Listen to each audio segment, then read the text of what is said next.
Good afternoon, everybody. My name is Donna Thiesel, and I'm your host of Donna's Edge television, radio, and podcast talk show. Thank you so much for watching every day, Monday through Friday, beginning 2 p.m. on the Eastern Time Zone as I get right home with you in the afternoon. You can find us a couple of different ways. On television in Alabama, you can find us on channel 182. That's close to Huntsville, Alabama. They're on Charter Spectrum. Another way you can find us is Abundant Television, found on Roku, Apple TV, and Amazon Fire. Don't forget the podcast on the newscasters.com. That's a good way to stay in touch as well. Another way you can find us is on the radio station. That's WZLA Radio, the biggest country giant in South Carolina, probably beyond that, because you can actually listen to them online as well. Check out their website. Continue sending email. I love your email. And as a matter of fact, you got a bunch of them here for AP today. And that's Donna at donnasedge.com, Donna at donnasedge.com. So AP Steadham is with me, and AP has his podcast, AP As We See It, and it's always good to be with you. Hey, Donna, great to be here as always, and we really look forward to the questions from your audience. We'd be glad to answer them. So let's go ahead and get started. It's got one, actually two from Georgia. And so this one is, and I'm reading it off. I haven't read these before, so bear with me just a minute. Kirby Smart has built one of the most consistent programs in the country. He must be from Georgia. What separates Georgia from most other SEC schools when it comes to recruiting and player development? I like that one. Yeah, that's a good question. And the right word is consistent. Yes. As I always use this example a couple of years ago, that I would come on my show every week and say Georgia is 95th in rushing, or, they kept fluctuating a little bit around that number. So you're thinking Georgia with all these highly sought after linemen and running backs, and they're 95th in the country out of 130 plus teams. And then they were dropping the most passes in the country, yet they win the SEC, they win the conference. So how could that happen? They win in spite of themselves. So he's able to recruit high school players, probably some of the highly sought players in the country, and he keeps them for a number of years. And so they get some backup experience as a reserve, and then they step into the starting slot as a sophomore or junior. And so that's how he's able to have high school players be the best players in his program, because he tries to develop them as your audience member suggested. So some coaches right now, Donna, they're concentrating on the transfer portal more than the high school players. Yes, they're recruiting high school players, but maybe not as much, maybe half the number that they did in the past. So the high school players, they get that vibe. So, but they know that Georgia, they're trying to keep a steady stream of high school talent coming to Athens, and they're saying to them in their narrative that we're going to develop you and you'll get your chance down the road. So we'll see if that continues, but you always have to have the transfers to acquire each and every year to buff up your starting lineup. So, but that's part of it. He concentrates on the high school recruits, and he tells them that you can develop at our school and we'll give you a chance down the road. And another one came about Kirby Smart, and it was bad, even with the new way things are being run at the SEC and college level, is that Kirby Smart seems to be keeping some of the old school in there as well. Correct, right. He has those high school players that he's recruiting, and yes, he's also complementing his high school recruits with the transfers. So he's using some of the old and some of the new. Yeah, that's how he's managing his roster. And I thought about that earlier, and that's probably why he's so successful, because people, it's hard to try new trends that happen in business, and it's hard to just do it cold turkey. Like somebody who stops smoking, they just quit for one day. It's tough to do that, but if you can kind of gradually get into it, maybe that's what's making him so successful. Yeah, he's one of the programs, Donna, that he can still rely on the recruiting the high school talent. They believe in his developmental system. So some coaches, they're trying to still be competitive, and they're more into the transfer portal. whereas Georgia can really rely on those high school recruits because his program has been so good consistently through the years. Mm-hmm. And that helps out big time. And I'm looking forward to check this coming season just to see if that's still going to be the case. Yeah. Oh, yeah. Yeah. Right now, like I always tell you, I picked Georgia to win the SEC until further notice because, as I said, they can win in spite of themselves. They just seem to have a knack for winning.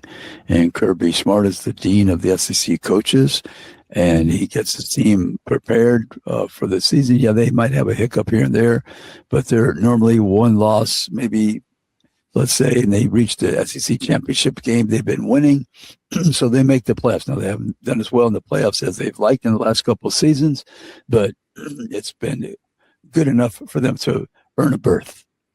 Mm-hmm, absolutely. How do you see Georgia and Alabama playing against each other this year? They think they'll be pretty close. Yeah, that'll be a good ball game. That's one of the marquee games, not only in the conference but nationally. So people will have their eyes on that ball game this season, and it should be highly competitive. I think Alabama played them well the first game, but then the second game Georgia just beat them by about 3 touchdowns. So Alabama digressed and Georgia progressed. A number of people have asked this question. A lot of this question has popped up. I think about 15 or 20 people maybe. And it's about because of the new portal. And, you've talked about the Wild West. It's kind of taming down just a little bit. I think we can say that. But how do you think everything is going to favor out this year? We're still going to have issues or have most of those issues behind us? Well, what they've done, Donna, they have only made the one portal a window in January, so you can't transfer in the springtime. So it should have settled down to have stable rosters leading into the season. But you're still going to have people possibly transfer, but you have to sit out a year now if you do it during this window. So like it was in the past, but you should have more stability of the rosters moving forward for the 2026 season. Now, this is Donna question. Okay, so there's always going to be that one team, somebody who's going to try to push the limits. Who would be the one team that you would think would try to push it and maybe extend it out a little bit past what you just said?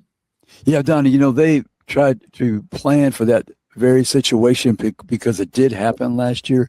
Players, because now they have money, they could transfer to a school without penalty. That was last year. But now, if you try to tamper with somebody's roster and just leave school and transfer, they're going to penalize the coach. I think it's 6 games, and you're going to have to give a percentage of the football revenue. So I don't see anyone trying to come close to tampering with somebody's roster. I mean, now I think they really shut it down completely. You'd be a fool to try to acquire a player by having them just transfer from one school to the other, because they're going to penalize you so severely.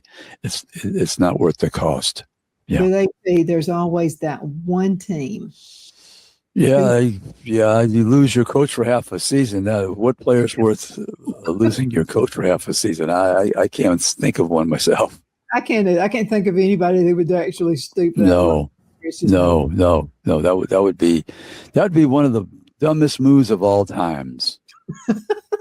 But AP, we've seen a lot of dumb moves before. I mean, Yeah. So I'm going to give them total credit, the coaches, that no one is going to even attempt to acquire a person after the initial portal window was open in January. Yeah. I can't say we wouldn't do that. Okay. Here's another one for Georgia. Well, you Georgia folks are watching a lot. Okay. So what position group at Georgia will determine whether the Bulldogs can make another championship run? Right. Yeah. I think the offensive line, you want to see them probably play better than they have in the last couple of years. And they probably will. They probably will, I would say. They have a returning quarterback, Gunnar Stockton. He's a very good quarterback. And they won a lot of games with him at the helm, and I think that will continue. But you'd like to have your offensive line a little more just playing better, so you can command the front in games where you're trying to run out the clock and you're trying to have balance with the passing and the running. So I think the offensive line, I would say. This is a good one. This is apparently from an Alabama fan. How has Alabama's recruiting approach changed the NIL era compared to the Nick Saban years? Right. I would think there's probably less high school players, Donna, being recruited. They're concentrating on the transfer portal because you're reaching out to players who have been productive already, playing at that level, FBS level, Division I level. So there'd be less high school players and you're more selective. So that's the difference in the two eras right now. And this is another one that was sent. I get this one. Okay. Yes. What's the biggest challenge facing Alabama coaches as they try to maintain the standard, even though we have a new portal now, that was established over nearly 2 decades? Yeah, offensive line, Donna, there's no question. I mean, they've had a season where they won the Joe Moore Award for the best offensive line. Excuse me. And the last season, particularly in the championship game against Georgia, it was the worst, I think, in about 100 years rushing, ridiculous. They couldn't block. They couldn't open up any holes for the running backs. And consequently, the offensive team suffered because they didn't have the balance. And when you don't have balance, Donna, your defense could come after your quarterback 100%. They're not worried at all about the running game. So Alabama's offensive line, that is the biggest question for this team, besides they're trying to select a quarterback. But the quarterback situation should be fine because they have two talented players. It's just a question of who will be the starter and if they will make any substitutions during the season. Let's go into a commercial break. I can't believe half the show's already over. And we'll be right back with more questions. You got a bunch of them. So we'll be right back in just a few minutes. Thanks for sending. All right. At donnasedge.com, Donna at donnasedge.com. We appreciate it. We'll be right back. Twin City Used Car Sales has been serving drivers in the Northeast Alabama area for years with a quality selection of late model used cars, SUVs, and pickup trucks. On top of our extensive selection and competitive prices, we offer professional auto financing services for used car buyers of all credit levels. Whether you've just begun your search or you're ready to secure your next vehicle, at Twin City Used Car Sales, you will drive away with the vehicle of your dreams. The sales and finance staff at Twin City Used Car Sales looks forward to serving you, and you can apply for financing online before your visit to our used dealership in Gadsden, Alabama. Check us out on the web at twincityusedcars.com or go by our location at 901 First Avenue, Gadsden, Alabama. We sincerely look forward to serving you.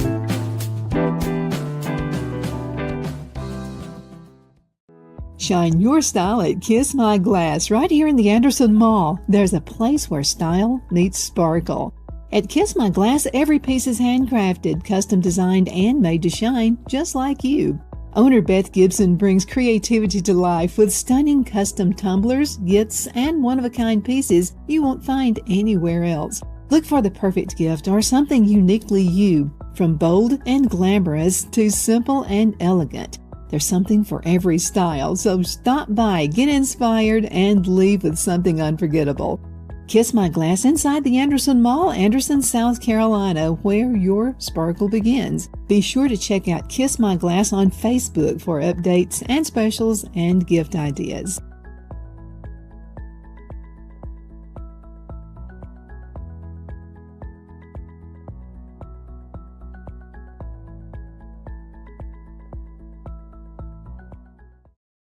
You know, finding the right home isn't just about bedrooms and square footage. It's about comfort, security, and the feeling you get the moment you walk through the door.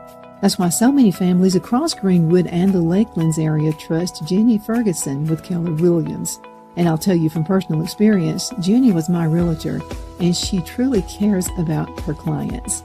Jenny takes the time to listen, to understand what matters most, and to guide you every step of the way, whether you're buying your first home, upgrading, or ready to sell. Because this isn't just a transaction, it's your life. With local knowledge, personal care, and a commitment to getting it right, Jenny Ferguson makes the process simple and even enjoyable. So if you're thinking about buying or selling, now's the time to make your move. Call Jenny Ferguson with Keller Williams in Greenwood today and take the next step toward a place you'll truly love coming home to. Good afternoon, Sunshine. Medical Minute brought to you by Dr. Chuck with Lakeland's Chiropractic, where an ounce of prevention is worth what? A pound of cure. So what is the Beamer? Okay, now the Beamer uses very gentle pulse to electromagnetic signals. This will stimulate healthy muscles and it supports the temporary blood flow. Now let's talk Beamer and circulation support. Now the Beamer gently supports natural circulation in healthy muscles. Now that's what I call natural health. Thank you so much for watching your Medical Minute, brought to you by Dr. Chuck. You know who he's with. He's with Lakeland's Chiropractic, where an ounce of prevention is worth what? A pound of cure. I hope you have a super duper awesome rest of the afternoon. You take care. Good afternoon. We're back. My name is Donna, and I'm your host of Donna's Edge television, radio, and podcast talk show. I appreciate you listening to us every day, Monday through Friday, beginning 2 p.m., and that's on the Eastern time zone. But I wanted to mention this. I don't want you in trouble at work. Okay, so if you're working a job, don't watch me then. I don't want to be the reason you get fired. You can find us other ways, and you can always find reruns. And if you'd like to see all the shows with the AP, all you have to do is go to facebook.com, up in the search area, type in Donna Fiesel, and then going ahead also, I think I just knocked my microphone over, type in AP Steadham, and you'll be able to pull up a whole bunch of shows. And so as we're going at it that way, now this one, I can't tell, I don't know if this is the person from Texas or Oklahoma, but they have a question. Yes. Now that Texas and Oklahoma have experienced SEC football, what has surprised you most about their transition into the conference? Well, I think when I first heard about Oklahoma moving into the SEC, my sources in Oklahoma said that they have to recruit better players on the offensive and defensive lines. So I think it took them a year or two to acquire that type of talent to compete. So Oklahoma last year made the playoffs. Texas fell short. And even though they had a $40 million roster last year, this year it's almost close to 50. It's over 47. So the Texas people are expecting to make the playoffs. So Texas had the $40 million roster last year, didn't make the playoffs. Oklahoma did. So I think that both of those teams are in a good position and poised to make a run at earning a berth in the college football playoffs. So I think it's a surprise that a team like Texas is not making the playoffs every year. Yeah, absolutely. We have a question, and this one is from Bruce, and he says, "By the way, use my name. I beg you to do it." So he wants to know: do you see us like in years from now, because of what we're doing now, because of the new stuff, the new portals, and all that? Can you see us having one big conference and just not having multiple conferences anymore? Well, I don't think so. I don't think Congress is going to let that happen. You know, the rules that they're proposing, they don't want a super conference because I think it's best, Donna, for there to be regionalized conferences. I was disappointed that the Pac-12 dissolved as we knew it from years past, but they have a different number of teams in that conference now.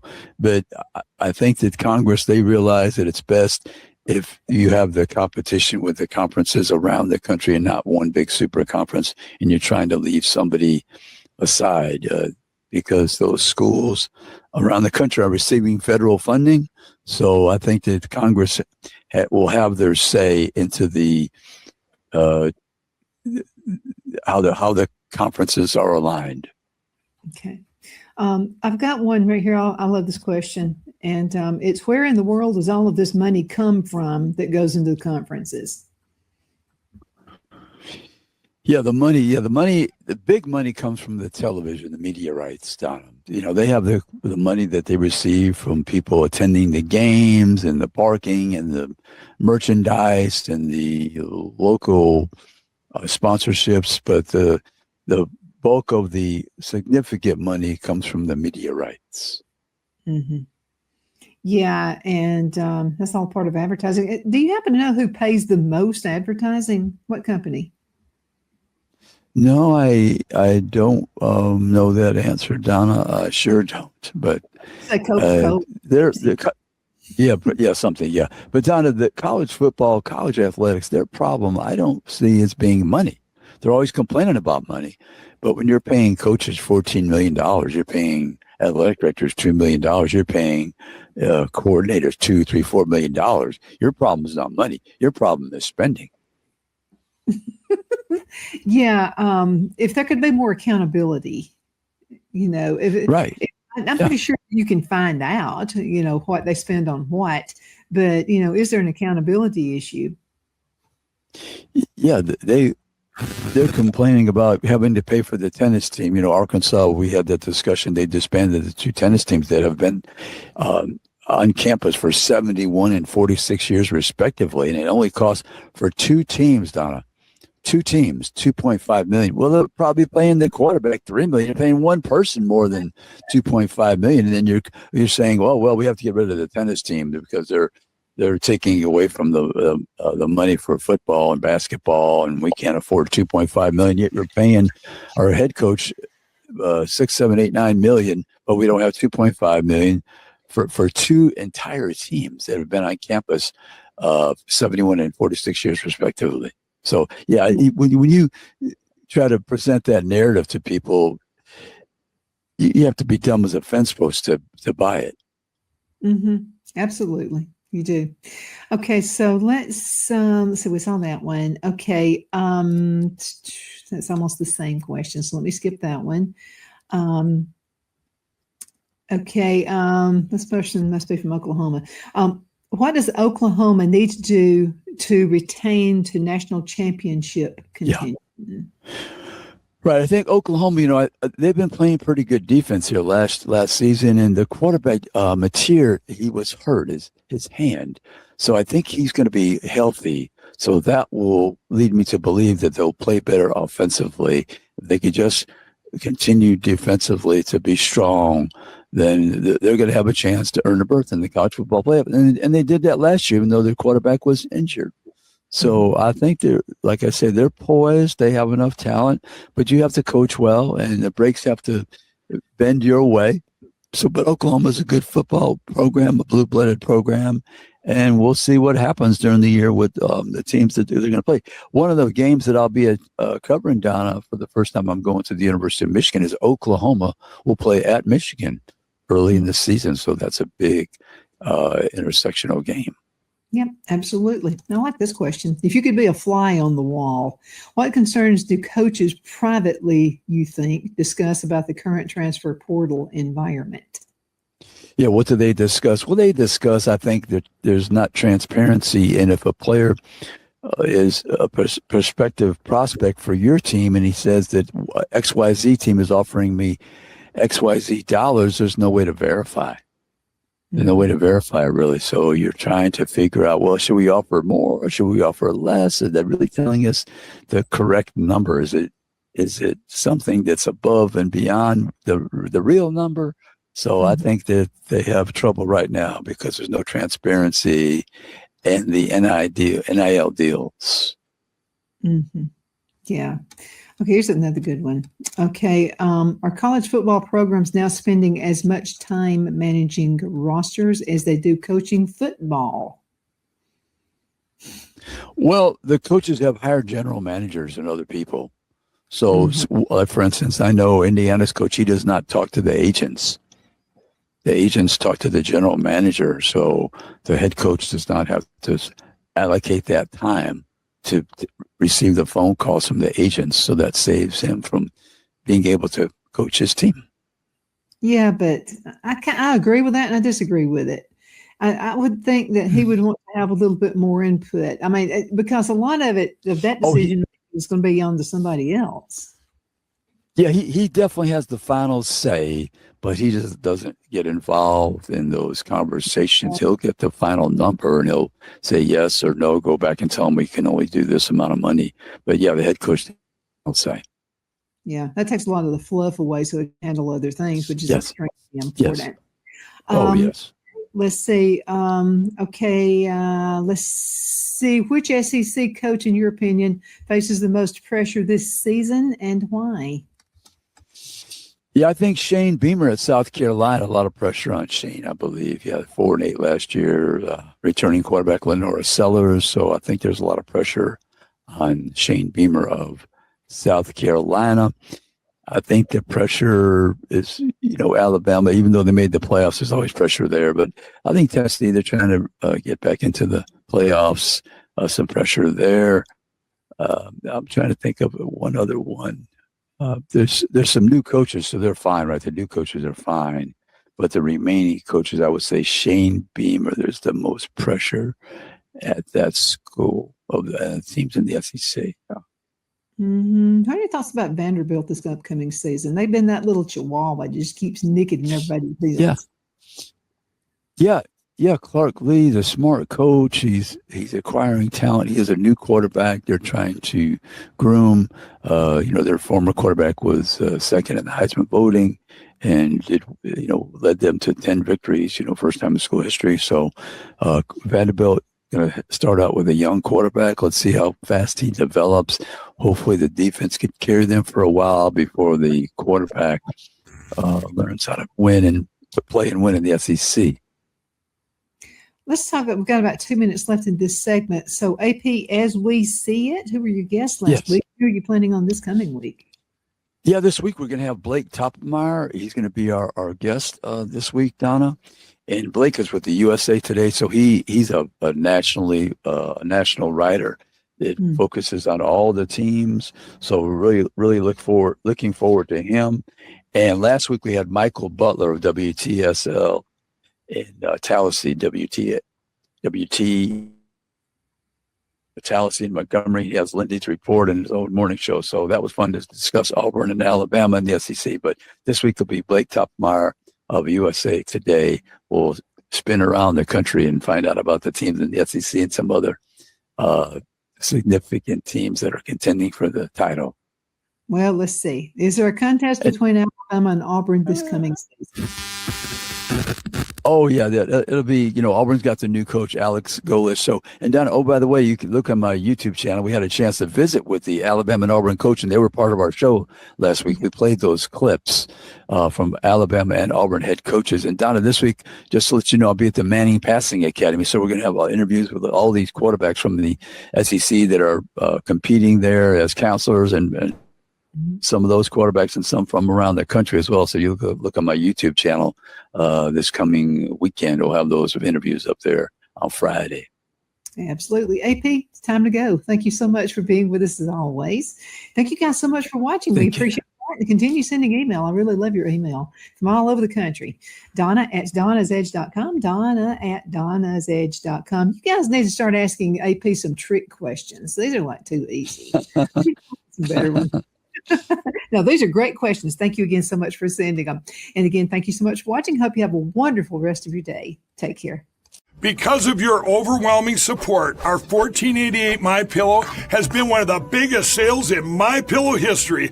I couldn't think of a better way to say thank you than to extend our wholesale pricing through Christmas.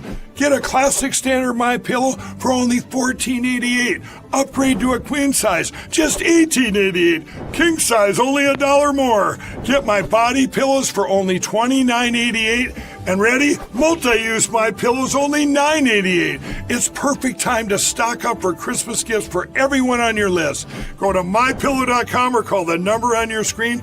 Use your promo code to take advantage of our wholesale pricing. Including my classic standard MyPillows, only $14.88. But that's not all. I'm so confident you're going to love our classic MyPillows that I'm going to extend my 60-day money-back guarantee until March 1st, 2025. Plus, orders over $75 ship absolutely free.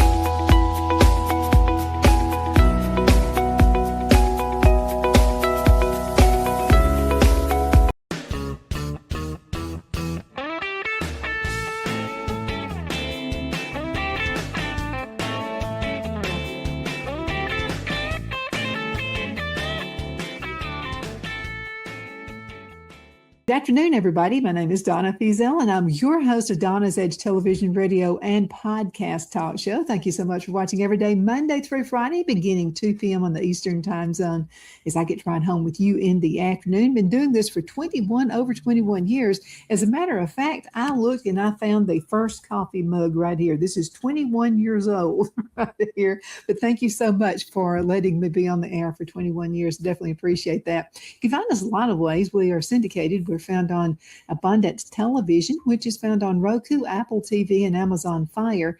And don't forget, you can also find us in Alabama, close to Huntsville, channel 182 on Charter Communications. You can also find us on the Newscaster Studio. That's a wonderful place. We love being with you there as well. Another way you can find us is on the biggest country radio station in South Carolina, and that's WZLA. We appreciate that platform as well. And we have another platform. We're about to go ahead and push that out. As a matter of fact, Sarah Talker is with us right now, and she is on this platform. Sarah, thank you so much for being on the show with us. I've been so excited to talk with you. I love to watch women who break the barriers in a feminine kind of a way, if you know what I'm talking about. It's so good to be with you. So talk to us about what you do. I am a NASCAR reporter slash writer, and I have been to a handful of live events, like the Worth 400 at Texas Motor Speedway, which I was just there on May the 3rd, covering the Cup Series race. And I've done the Daytona 500. And I'm looking to branch out into more races. But I tend to pick by location because I really love Texas and I also like Florida. So I do too, but you're going to have to get acquainted with Alabama out there at the Talladega. Yeah. So I've been told, everybody's like, you got to get to Talladega. You have to get to Talladega. It's amazing. So yeah, that's definitely one thing I want to do. Now, when everybody's there, you can pronounce it exactly like you said, Talladega. But now the people who live there say Talladega. You know, like in the ditch. So that's how we say it down there. But you be you, you be what you do. So I'm just like in awe about what you do. So this is something typically a guy would do. How did you break that barrier? How did you get into this? Ever since I was 14, my dad and I would always on Sunday watch NASCAR together when Dale Earnhardt was racing. And there was something that I noticed in particular about what was on the track, and the people out on the pit. There weren't a whole lot of women. So I later on in life, I went through a divorce and an abusive marriage and everything, and I wanted to do something that would empower me. And I thought back to that moment when I was 14 years old, and I made that observation.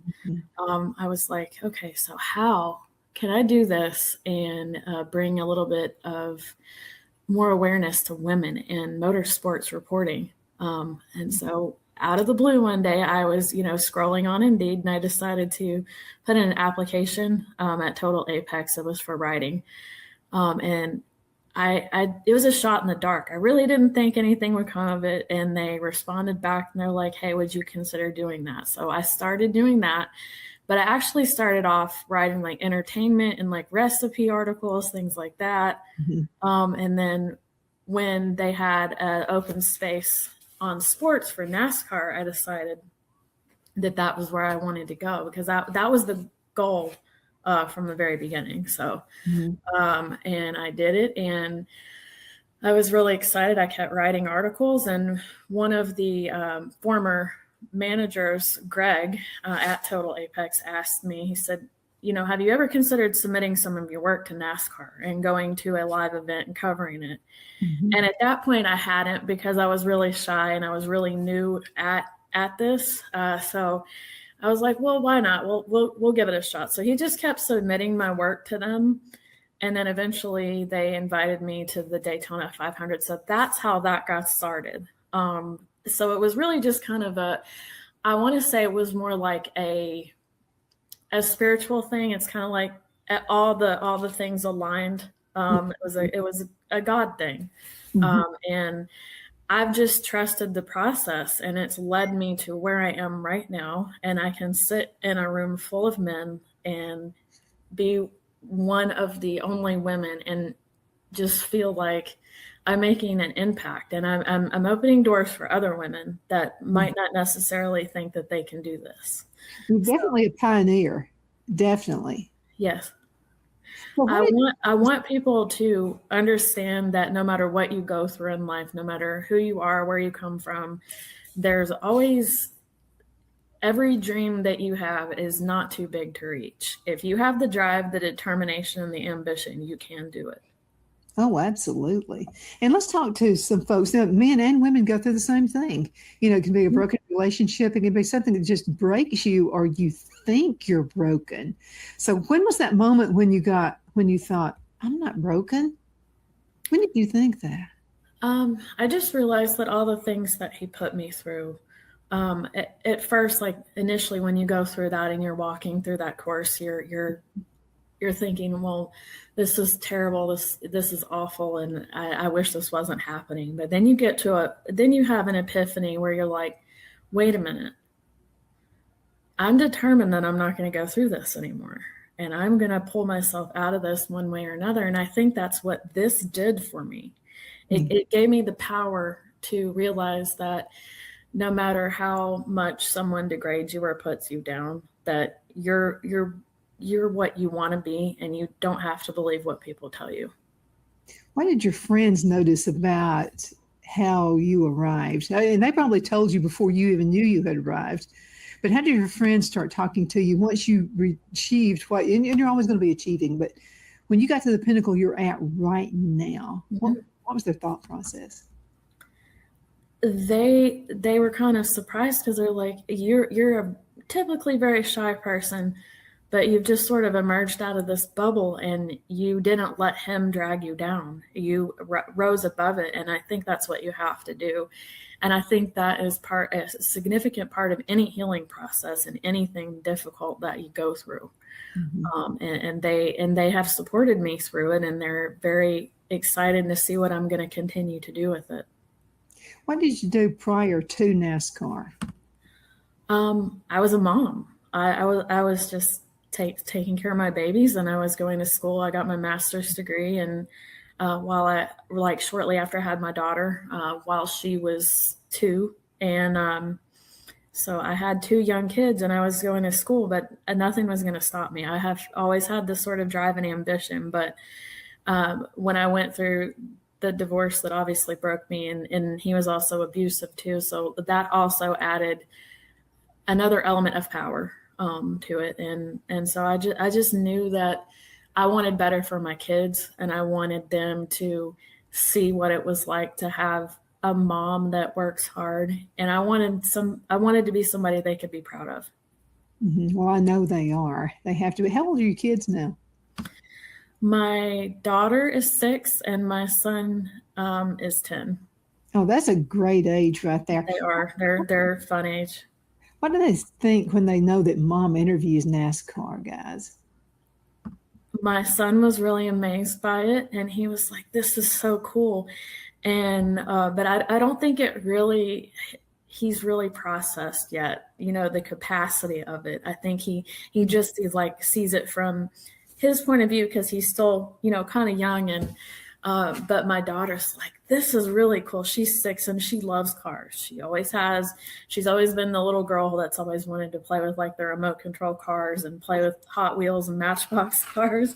So she thinks it's really cool. And she's like, so who did you, when I got back from Texas, she's like, so who did you interview when you got back? I'm like, so I was going through a list of people, and she's like, that's really cool. I want to do that one day. See, there you go. You're already setting a role model. You're a role model right now, not only for your daughter, but for other kids as well. A lot of folks don't have role models, and there needs to be more good ones out there like you.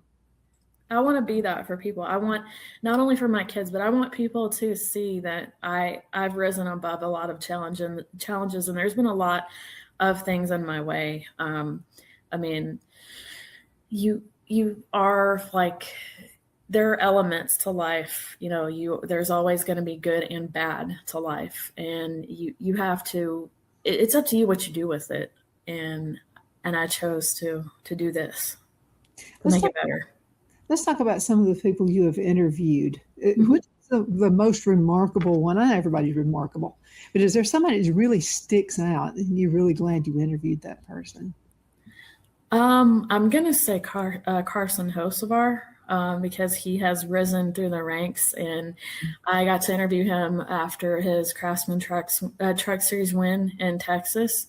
And one of the things that sticks out about him to me is he's fast on the track, but he's also he's very impactful to young people because he is very young. And when people see him, they think of somebody that they can look up to as a role model, especially like drivers that are in lower tier series like Arca Menards and the O'Reilly Auto Parts series. I mean, and even like late model drivers and dirt racers. And so I think that he is going to make a lot of strides and do a lot of things in NASCAR. And he's already doing that, by winning and making it to victory lane. And I think that speaks volumes about him.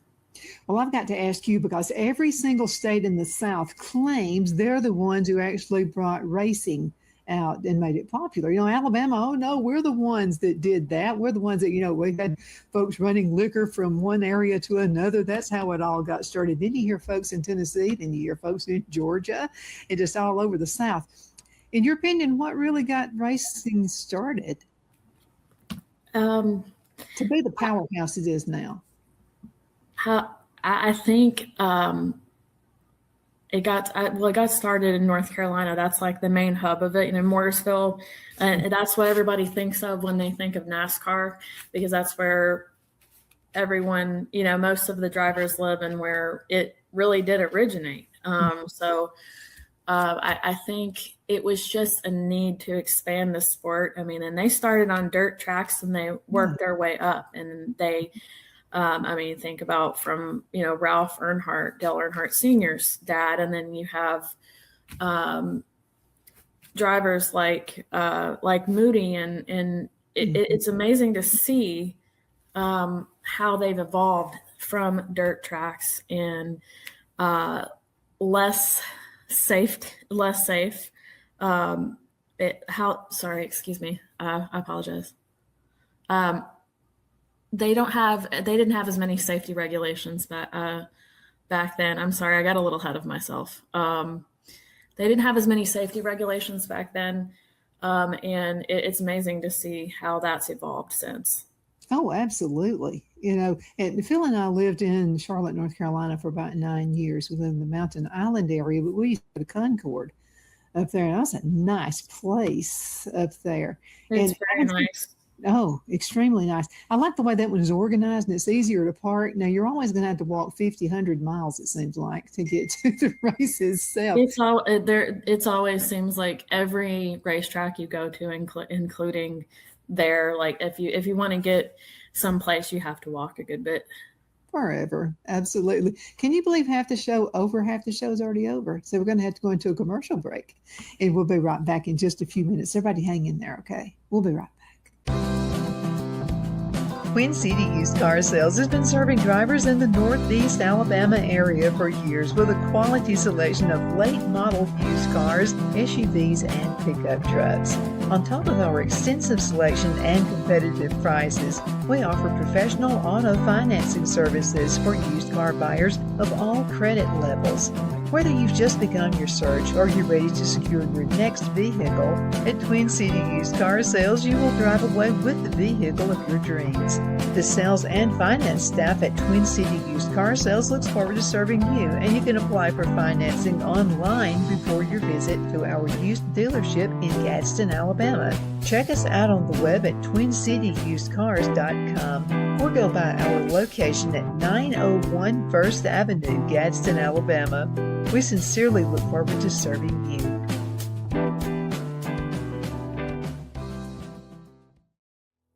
Finding the right home isn't just about bedrooms and square footage. It's about comfort, security, and the feeling you get the moment you walk through the door. That's why so many families across Greenwood and the Lakelands area trust Jenny Ferguson with Keller Williams. And I'll tell you from personal experience, Jenny was my realtor, and she truly cares about her clients.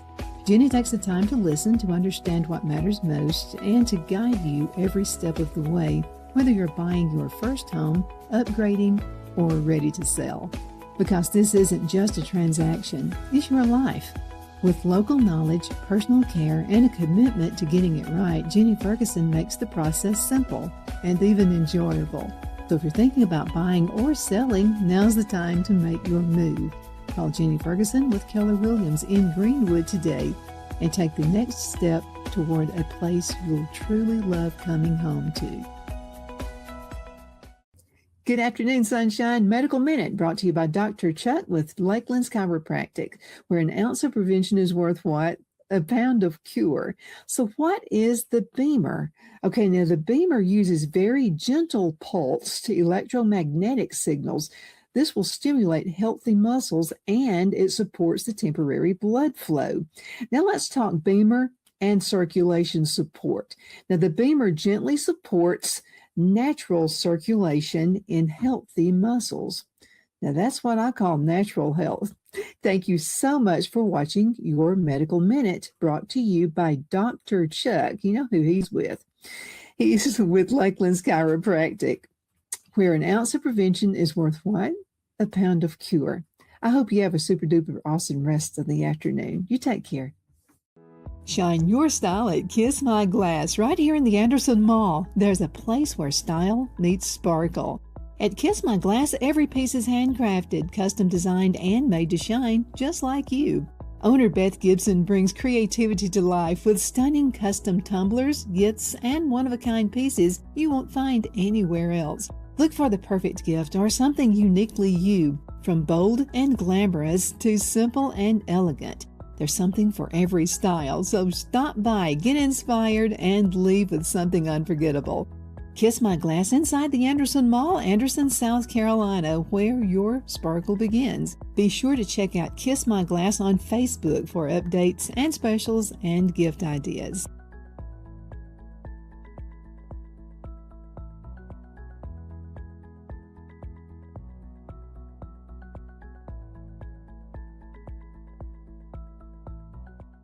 Okay, we are back. My name is Donna, and I'm your host of Donna's Edge television, radio, and podcast talk show. Thank you so much for watching every day, Monday through Friday, beginning at 2 p.m.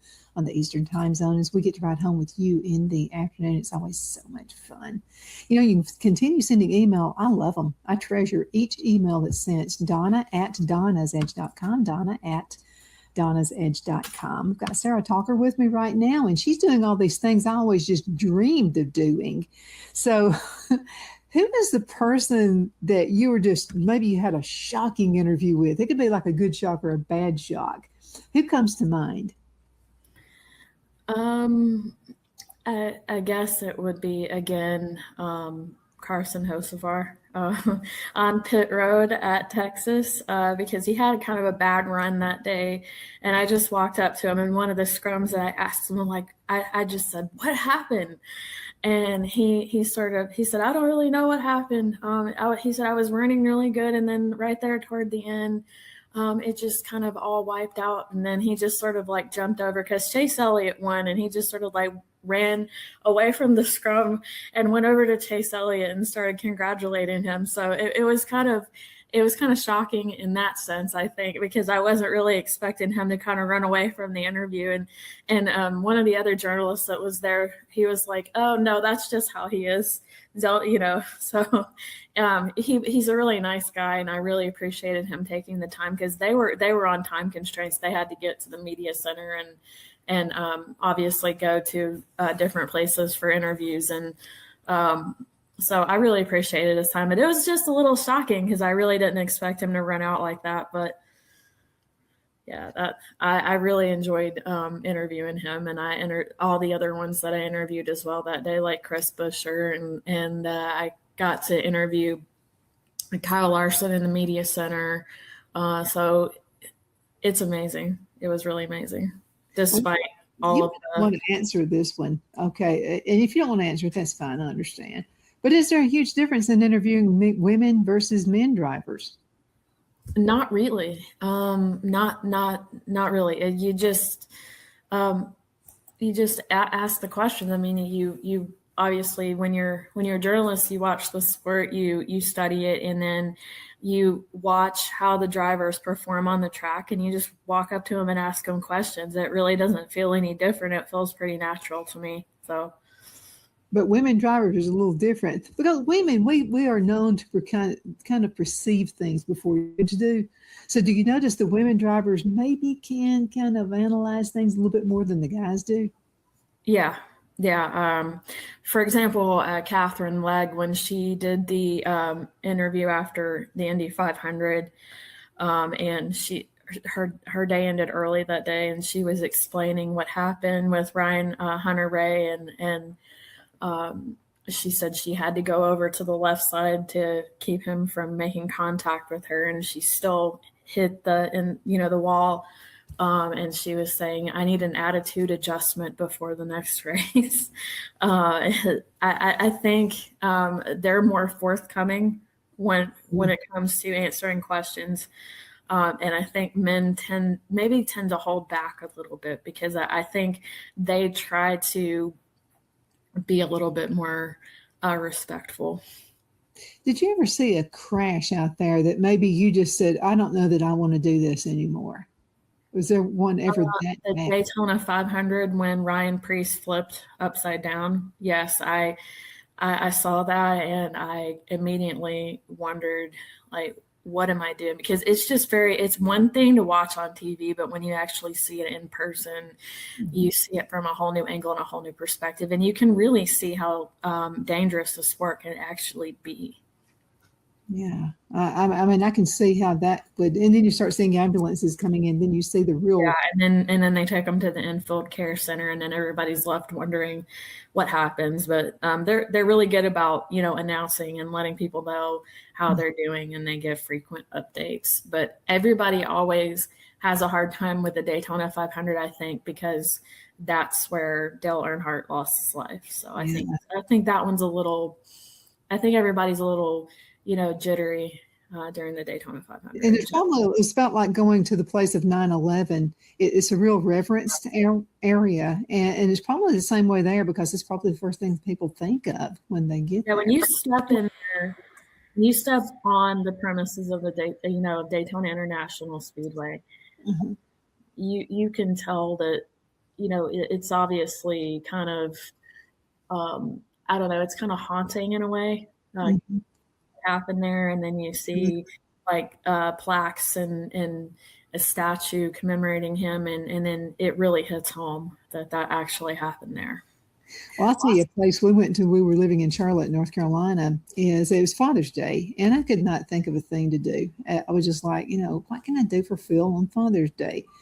They had this really awesome museum there. And I'm telling you, you can get it's like you are really in a race car. I'm seeing these things. I'm thinking, well, that looks like something for kids.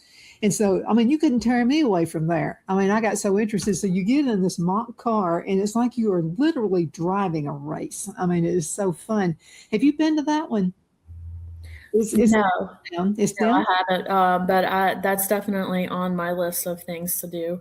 I definitely want to do the NASCAR driving experience or the NASCAR experience, either one, because you actually get to be in a next gen and they take you around the track. Obviously, it's not at the normal speed that they would go, but it's still good for the experience, I think. And I think everybody should try it at least once. And I'm going to try it. I think I'm brave enough to try it. We'll see. Well, you mentioned safety earlier, so let's talk about that for a minute because it seems like they have so much gear and stuff on. How can they even get in and out of the car? How do they manage? Well, they have a fire suit and then obviously the helmet, and it's amazing because they have to climb through the window of the left rear window of the car to get in. So.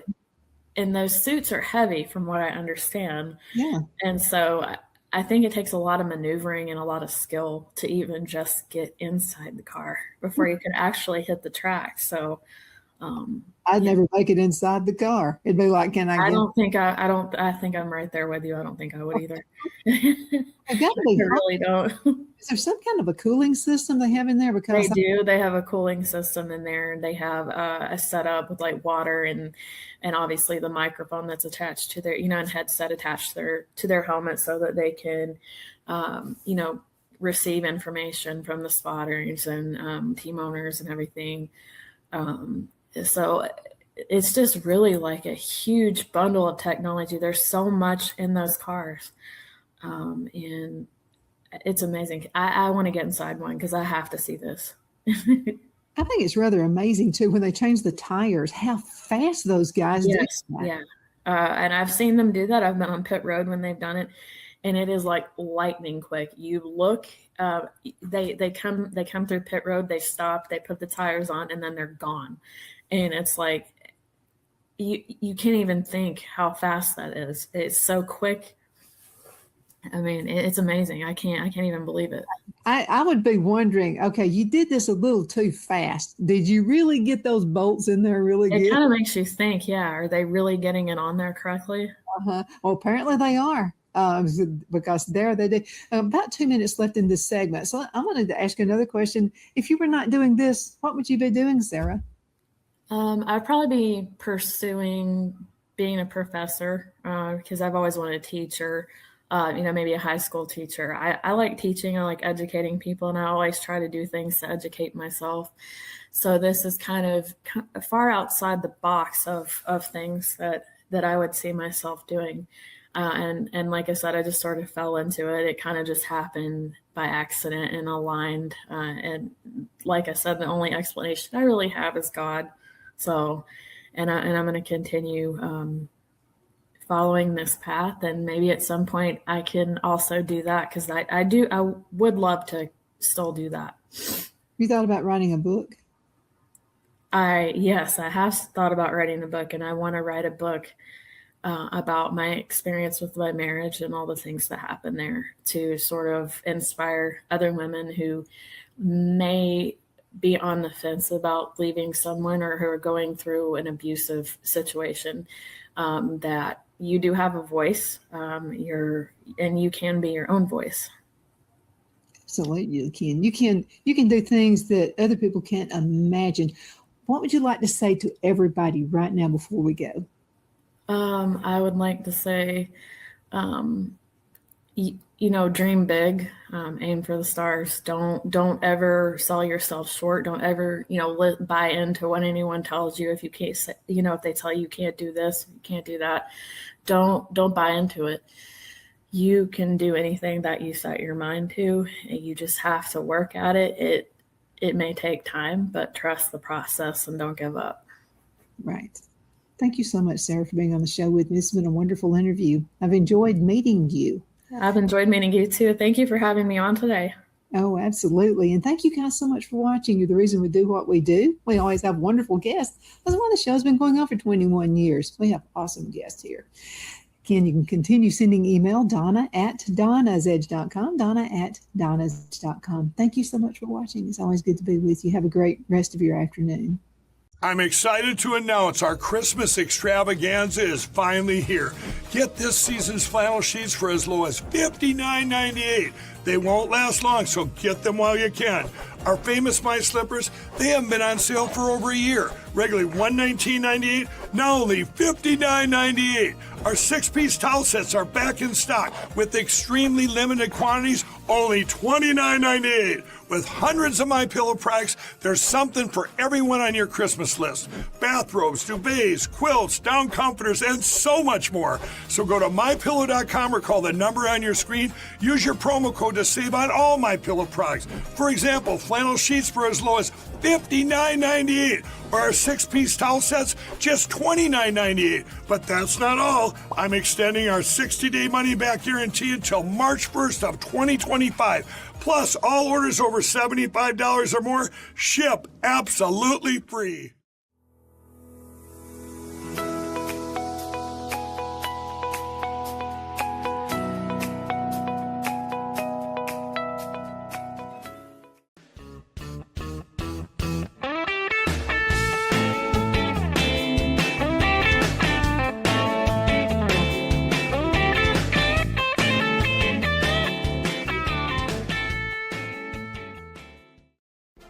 Hello, this is Maury Yancey, President of the Lake Guntersville Chamber of Commerce. The Chamber of Commerce staff, board, and membership proudly cheer the Wildcats on to victory. When you shop local, you are supporting the future of our young people. The Lake Guntersville Chamber of Commerce, cheering on the Wildcats.